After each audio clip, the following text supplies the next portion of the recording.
Então, hoje a gente está indo para a nossa 11ª aula nesse nosso entendimento das doenças bolhosas. Entender doença bolhosa é fundamental para quem se posiciona dentro da dermatologia como médico que trata doenças. Tem algumas coisas que, se você como dermatologista não souber, pega muito mal, né? Você não saber fazer um diagnóstico de uma síndrome de Sweet, de um eritema anular centrífugo, de uma ptiríase rósea, são coisas que pegam muito mal para você, né? De um Gianotti Crost, assim, tem algumas coisas que você precisa saber, são suas, você tem que saber, né?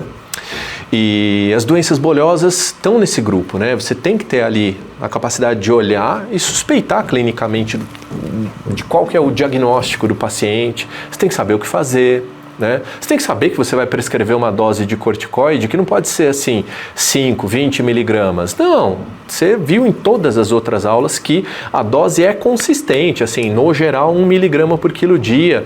Aí demora uma semana para começar a ter resposta, demora um mês para ter uma resposta consistente.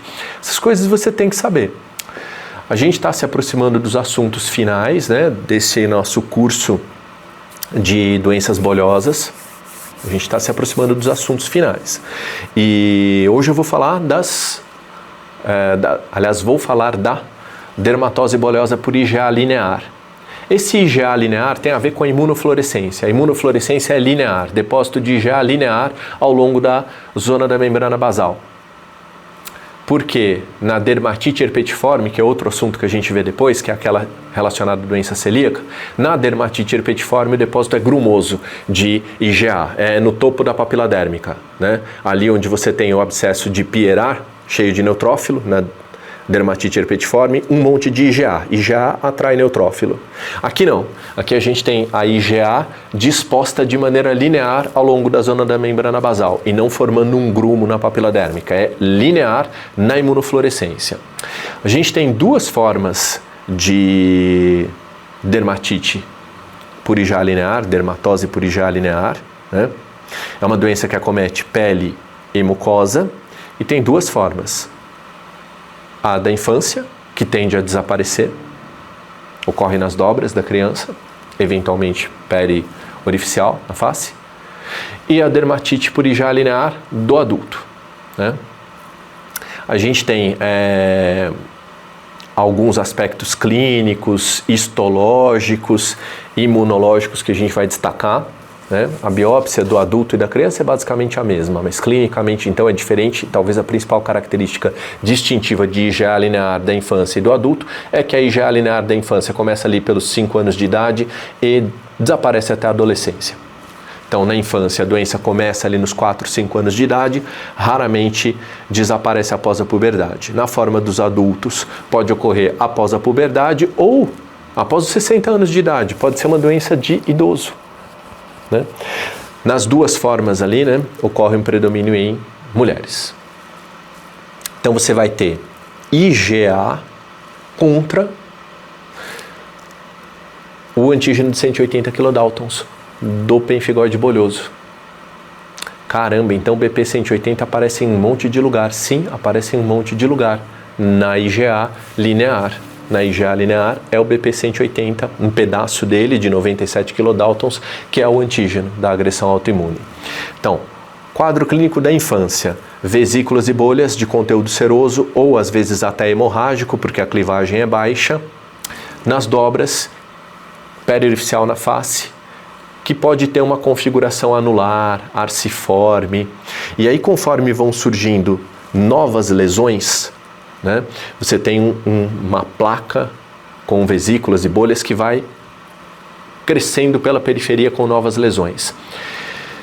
Foi descrito com um aspecto, então, em roseta, esse surgimento de novas lesões. Eu vou mostrar o que é uma roseta. Parece aquelas estrelas ninja, assim, de atirar. Eu não consigo enxergar a roseta. Para mim, está naquela classificação lá das analogias de exame físico na dermatologia, que quem descreveu isto fumou o cigarro que passarinho não fuma, porque realmente enxergar a roseta é algo que eu não consigo. Então, periorificial na face, períneo, pode pegar mucosa da boca, mucosa do olho também, né? E prurido pode estar presente. Na forma dos adultos, pode lembrar pemphigoide bolhoso e dermatite herpetiforme, que é um dos próximos assuntos que a gente vai ver. Então, na forma do adulto, pode lembrar pemphigoide bolhoso e dermatite herpetiforme. E pode coçar. E mucosa também pode estar acometida no adulto, né? Isto é a roseta. Parece aquelas estrelas ninja, assim, né? E você fala assim, mas cadê? Talvez a pele saudável, entremeando as vesículas e bolhas, talvez forme uma roseta.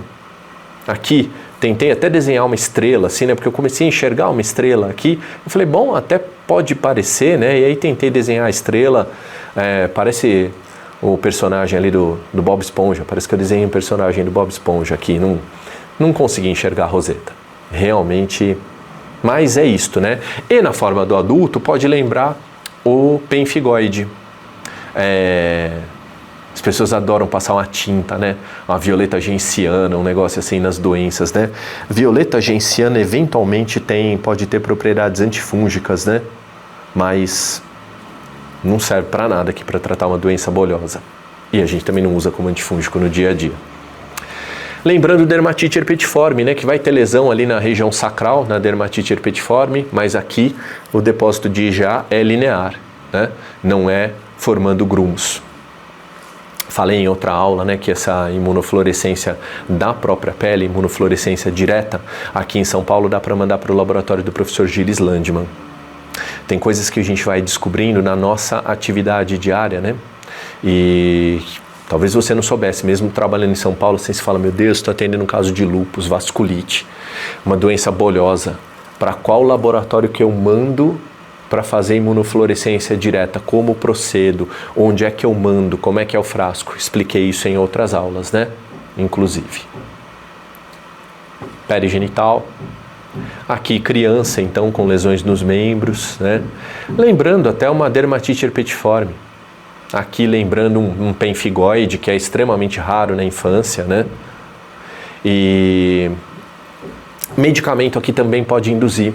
A gente falou de medicamento induzindo pênfigo, na forma de pênfigo foliáceo. A gente falou de medicamento induzindo pemphigoide, induzindo pemphigoide das membranas mucosas, como colírio de timolol, pilocarpina. Agora a gente está falando aqui de lítio, vancomicina, podendo induzir este quadro aqui de dermatite por IgA linear. Né? E a dermatite por IgA linear também pode estar relacionada a neoplasias de linhagem hematológica. Laboratorialmente a gente vai ter essa clivagem que é dermoepidérmica e vai ter neutrófilo, porque a IgA é uma imunoglobulina capaz de atrair muitos neutrófilos. Então aqui na IgA linear, na dermatite herpetiforme, a gente vai ter depósito de neutrófilos. A gente está aqui tendo alguém martelando e tá tudo bem, viu? Que a gente está aqui sempre em obras no Ítalo, sempre crescendo, então isso acontece. Às vezes, inclusive, quando a gente está em aula, está no ambulatório, tem obras. Aqui é um lugar que está sempre crescendo. O Ítalo Dermatologia é um lugar muito dinâmico, é um lugar que tem até uma parceria com o Brasil Paralelo para a formação de professores de história sem viés ideológico. O Ítalo é um excelente lugar, é uma excelente casa. A gente não poderia ter escolhido lugar melhor para ter o nosso curso aqui de dermatologia. Como eu disse, imunofluorescência positiva para IgA. Laboratorialmente você pode encontrar IgA circulante. Se você usar Salt Split Skin, você também aumenta a sensibilidade da imunofluorescência indireta. O anátomo patológico, então, clivagem subepidérmica com neutrófilos. E você vai ter, então, nas formas iniciais, até um monte de neutrófilo ali na transição dermoepidérmica. Então, aqui é uma foto que a gente tinha visto para exemplificar a perda de adesão entre epiderme e derme, né? Tem os neutrófilos aqui, que são aquelas células que lembram o formigueiro, tem alguns eosinófilos, né? Aqui um monte de neutrófilo nessa transição dermoepidérmica.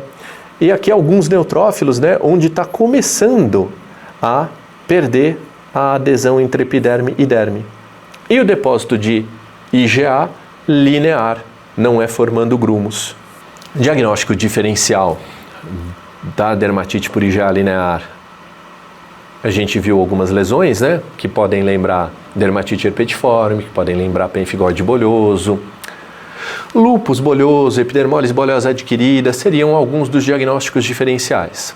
Tratamento, Dapsona. Né? Toda vez que a gente tem neutrófilo, Dapsona e colchicina são opções terapêuticas interessantes. Então, aqui a gente vai tratar com a Dapsona. E, eventualmente, para quem for resistente às terapias convencionais, outras opções terapêuticas podem ser empregadas, até a imunoglobulina, por exemplo, que a gente discutiu, mecanismo de ação em aulas passadas. Né? Como é que você tem uma doença em que a imunoglobulina causa a doença, IgA, e aí você vai usar imunoglobulina para tratar a doença? Eu expliquei isso em outras aulas. Se você não viu, vale a pena voltar para os vídeos anteriores. Muito bom, com isso a gente encerra a dermatite por IgA linear e aí a gente vai para a próxima aula, que vai ser sobre dermatite herpetiforme.